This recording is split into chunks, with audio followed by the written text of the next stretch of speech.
কিছু হবে না ম্যাম, ও তো আরো আপনার শরীরের পক্ষে ভালো, ক্ষতি নেই তো। মৌমাছি আরো আপনার ভালো হয়েছে।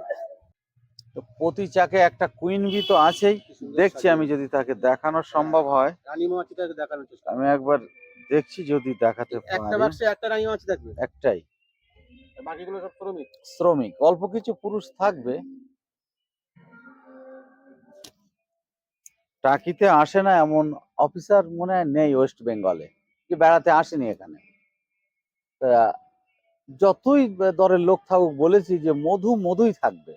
যত বড় জায়গায় আপনি টেস্টে যান, লাস্ট ঠিকানা যাদবপুর ল্যাবেও যদি কোনো ভদ্রলোক নিয়ে যায় তা যাক, তাকে একটা পুরস্কার দেবো। হ্যাঁ, একদম পুরস্কার দেবো।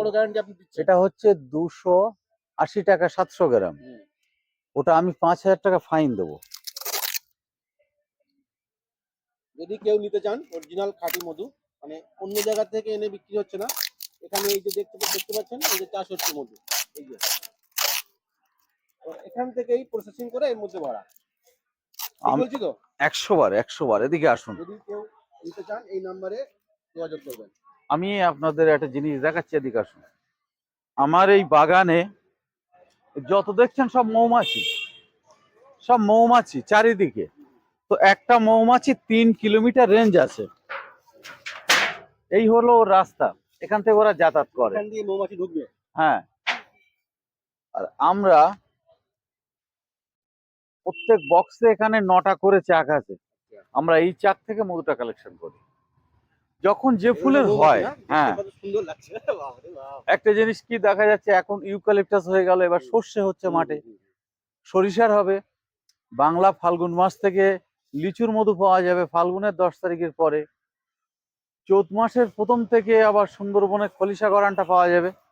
তো বিভিন্ন ফুলের বিভিন্ন এ পাওয়া যায় আমাদের কাছে। 9টা আছে এখানে। এরপরে এখান থেকে 10-15 দিন পরে এটা 18খানা হয়ে যাবে। এর উপরে আর একটা চেম্বার দিয়ে বসাতে হবে মাছি পরপর। হ্যাঁ, অ্যাকচুয়ালি বাড়ছে পরপর, মাছি বাড়ছে আর মধু তো চাকে উঠছে। মাছি কামড়াবে না তো? হ্যাঁ, কামড়াবে, কিন্তু আমি সেইভাবে করছি। এই ওপর পোর্শন দিয়ে সব মধু এই যে চকচক করছে, এই চারিদিক থেকে ওপর দিয়ে থাকবে, আর নিচে পরাগ থাকবে, ডিম থাকবে। আমরা এই চাক থেকে মধু কালেকশন করি। এবং বিসর্জন বাড়ি আমি আজকে নতুন না, আমি দীর্ঘ 7 বছর আছি। যারা দেখেছে আমাকে ইউটিউবে বা ফেসবুকে হয়তো দেখেছে বহু লোক।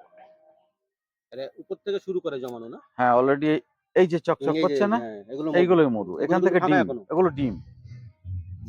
ওগুলো হবে তো না, ওগুলো ডিম রয়েছে, ওখানে ডিমের জায়গা ওটা। তো প্রতি চাকে একটা কুইন বি তো আছেই, দেখছি আমি যদি তাকে দেখানো সম্ভব হয়। রানী মাছিটাকে দেখানোর চেষ্টা আমি একবার দেখছি যদি দেখাতে পারি। একটা বাক্সে একটা রানী মাছি থাকবে, একটাই। বাকিগুলো সব শ্রমিক। শ্রমিক অল্প কিছু পুরুষ থাকবে।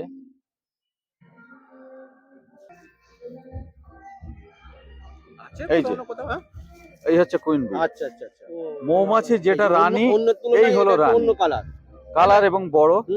এই হচ্ছে রানী। একটা টোটাল বক্স কন্ট্রোল করে ওই রানী, একটাই মাছি, একটাই। এই হলো পুরুষ মাছি, দেখাচ্ছি দেখুন, এরও দেখতে আলাদা। এই যে এটা হচ্ছে পুরুষ মাছি, ওর দেখতে কিন্তু আলাদা। দেখুন, এগুলো সব শ্রমিক।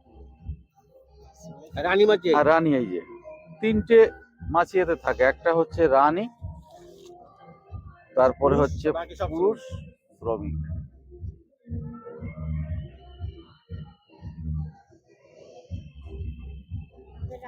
একটা মৌমাছি 3 কিলোমিটার রেঞ্জ আছে।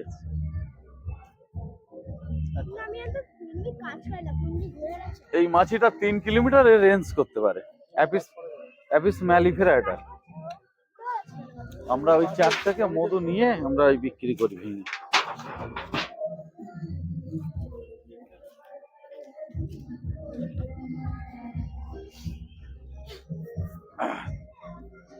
তো এখানে ছোট ভাই আমি ট্রাই করি। হ্যাঁ হ্যাঁ, একদম একদম ছোট হচ্ছে 300 গ্রাম। 350 গ্রাম লেখা হচ্ছে। 300 গ্রাম ওদিকে ওটা 350, 300 আছে, দেবো কি 300 না 300 থাক। 350 থাকবে, 350 থাকলো, 140 টাকা দাম। ওটা হচ্ছে আপনার 700 গ্রাম 280 টাকা। চুন দিয়ে দিতে পারবেন। না চুন দিতে হবে না, এখানে আসুন আমি একটু মধু দিই। মাছি কামড়েছে? ভুল দেখেছেন কই, জ্বালা করতে হবে না? ও কিছু হবে না, নেন একটুখানি ওই মধু নেন, আর কিছু হবে না, ও বরঞ্চ আপনার ভালো হলো। দিয়ে দেবো? হ্যাঁ হ্যাঁ যে জায়গাটা কামড়েছে দেখো। হ্যাঁ, ও আর কিছু হবে না, ও দিলেই ওর কাজ শেষ। আর ও বিভৎস জ্বালা করে। ওই নতুন লোকটাই, ও তো অ্যান্টিভাইরাস, আরো বরঞ্চ ভালো হলো।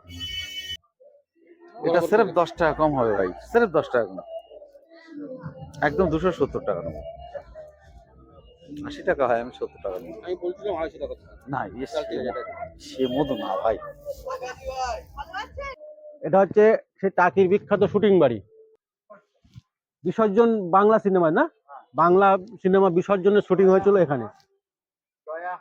জয়া হাসান, আচ্ছা আবির কৌশিক গাঙ্গুলি, আচ্ছা আচ্ছা, ওনাদের অভিনীত। হ্যাঁ। আচ্ছা নায়িকাটা হচ্ছে জয়া হাসান। বাংলাদেশে টোটাল প্রায় বইটার বেশিরভাগটা এই বাড়িতে হয়। আচ্ছা বেশিরভাগটা এটা হচ্ছে জয়া হাসানের বাড়ি করা হয়। আচ্ছা, মানে শুটিং এর জন্য এটা তৈরি করা হয়েছিল না আগে থেকে বাড়িটা ছিল? এটা অনেক দিনের বাড়ি, এই বাড়িটা অ্যাকচুয়ালি এর বয়স আমি যেটা শুনেছি, আমি হুম, আজকে 7 বছর আছি, বলো 200 বছর পার হয়ে গেছে এই বাড়ি এই বাড়িটার বয়স। বয়স। আচ্ছা স্যারেরা তো এখন ওনারা সব বাইরে থাকে, আমি এখানে বাগানে মৌ পালন করি। আচ্ছা আচ্ছা।